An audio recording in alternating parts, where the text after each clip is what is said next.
경남의 미래를 준비해 나가기 위한 폐기물 정책의 방향을 살펴보고 동부권 주민들의 간절한 염원인 비염산 터널 등 몇 가지 현안 사업들에 대해 질문을 드리고자 합니다.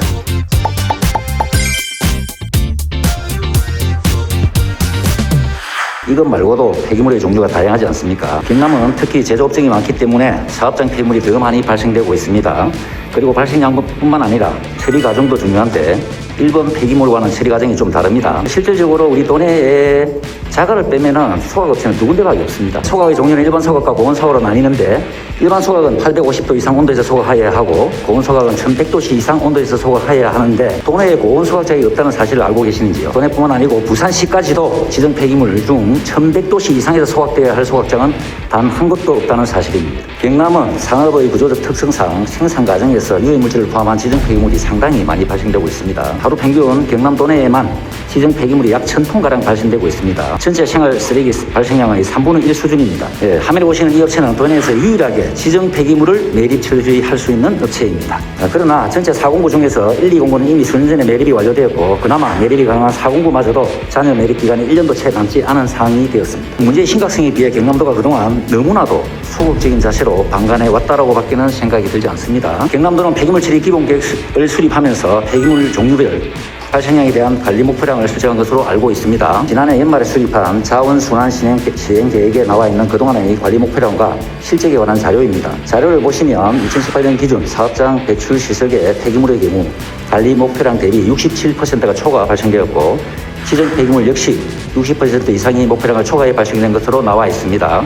특히 지정 폐기물의 경우 처리 방식에 있어서도 소각 처리량은 계획한 목표치를 80%나 초과했고 매립장 역시 계획 대비 46%를 초과했습니다. 도내 한 매립업체 중 한 곳은 2016년 톤당 처리단가가 47,000원이었던 것이 2020년에는 톤당 11만 원까지 무려 2배 이상이 올랐습니다.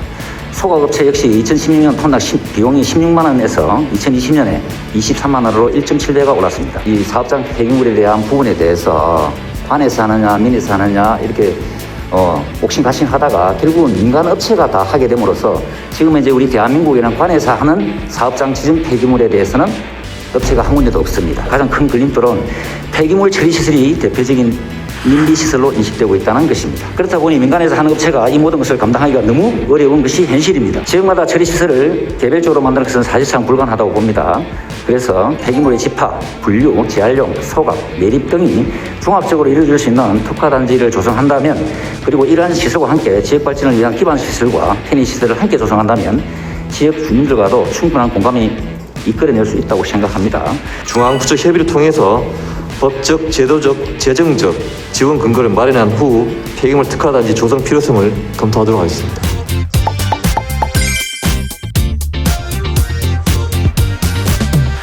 다음으로 환경책임보험과 관련해 질문드리겠습니다. 2012년 9월 27일 경상북도 구미시 삼동면 동산리 구미제 4 국가산업단지에 위치한 화학제품 생산업체인 휴버글로벌에서 불상가스가 유출되어 자그마치 5명이나 사망했으며 사고 현장에 출동한 소방관과 경찰, 대농사와 가수농사를 짓던 인근 주민 등 1만 1000여 명이 검사와 치료를 받았으며 동식물들에 대해 엄청난 피해를 준 사고로 특별재난지역으로도 선포가 되었습니다. 이러한 보험료를 산출하는 방식이 기본보험료의 위험량 계수를 곱해서 산출하고 있습니다.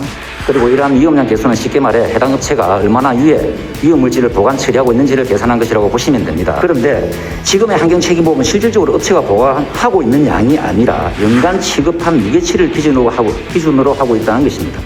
그러다 보니 업체 입장에서는 보험료가 상식적인 수준 이상으로 과다하게 부담할 수밖에 없는 상황인 것입니다. 쉽게 한 예를 들어드리겠습니다. 실제로 평소 보관되는 양은 3,600톤에 불과한데 환경책임보험 산정 기준은 연간 보관과 반출을 반복한 전체 무게치 25,000톤을 기준으로 하다 보니 실제 보험료가 약 5천만 원에 달하고 있습니다.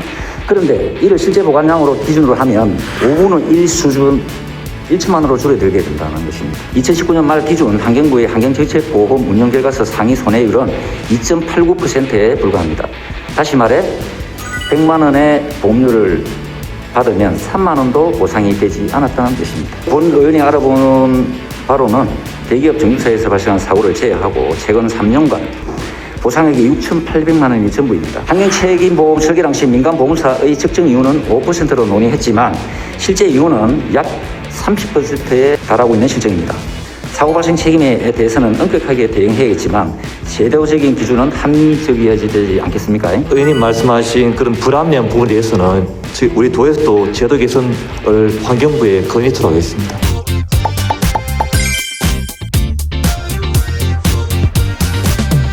비움산 터널에 대한 논의는 최초 2008년 사업 제안이 된 이후에 10여 년 동안 어느 것 하나 진척되지 못한 사항입니다. 얼마 전 보고를 듣고 경남도가 적극적으로 대안 노선을 준비하고 있다는 소식을 듣고 한편으로는 고맙다라는 생각도 들지만 다른 한편으로는 왜 진작 이렇게 나서지 못했나 하는 아쉬움도 있습니다. 방금 국장님이 말씀하신 부분에 화면상의 4번, 5번과 5번이 노선이 지금 현재 경남도가 제시하는 대안 노선입니다.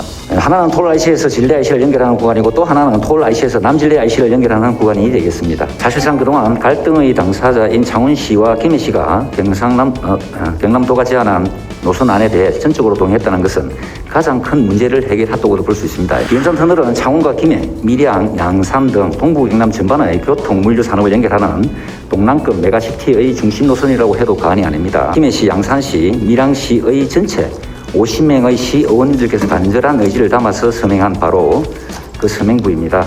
이것이야말로 경남도가 비움산 터널을 조기 개통해야 되는 이유를 보여주는 것이라 할 수 있겠습니다. 경남도가 이제 공식적으로 추진 방향을 잡은 만큼 어떠한 방법을 동원해서라도 반드시 추진해야 한다는 말씀을 드리고 싶습니다, 국장님. 다만 현실성이 있느냐 없느냐 얼마만큼 시간이 소요될 것이냐가 문제가 아닌가 생각됩니다. 만약 다시 또 이런저런 이유로 논의가 원점으로 돌아간다면 가장 큰 책임은 경남도에 있다고 생각합니다. 2024년도 105에 김해시를 비롯한 경남의 전국체전이 계획되어 있습니다. 나아가 불경 메가시티를 준비하는 과정에서 경제성 1.84나 아마도 지금은 2단위로 나올 수도 있는 비움산 터널의 조기 착공이 꼭 이루어지기를 바랍니다. 현재 유일한 어떤 대안이 고속국도이기 때문에 그에 관철될 수 있도록 의원님과 함께 같이 힘을 모아서 추진해 보도록 하겠습니다. 김해 지역에는 가장 큰 수건 사업이라 할 수 있습니다. 초정 함행간 강력도로 개설과 관련해서 문제 질문 내용에 금액 부분은 언급을 하지 않았습니다. 이 도로가 최초로 노선 지정이 된 때가 언제입니까? 벌써 20년이 가까운 세월이 걸렸다, 그죠? 이 도로는 부산과 경남을 연결하는 광역도로입니다.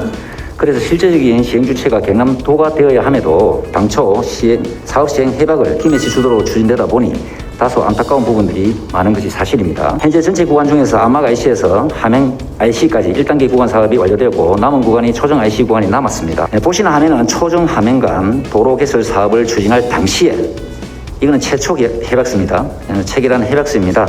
사실은 저기에 있어야 할 해박 당사자가 김해시가 아니라 경남도가 되어야 하는 것입니다. 이제는 도가 적극적으로 나서야 된다고 생각을 합니다. 김해시 입장에서는 이 도로가 2024년 전국체전 이전에는 반드시 완공되어야 하는 상황입니다. 특히 함행도로 준공 이후에 미개통 구간이 장기화되다 보니 인근 대동마을 주변 불편이 너무나도 심각한 상황입니다. 화면에 보시는 것처럼 출퇴근 시간 무렵이면 이러한 정체가 매일 2세 시간이 이어지고 있는 상황입니다. 이 부분은 되도록이면 빨리 준공이 될 수 있도록 최대한 지원을 하려고 하고 있습니다. 아무쪼록 지금도 노력을 많이 하고 계시지만 보다 적극적인 의지를 가지고 관심을 가져주셨으면 좋겠습니다. 이상으로 모든 질문을 마치겠습니다. 장시간 경청해 주셔서 감사합니다.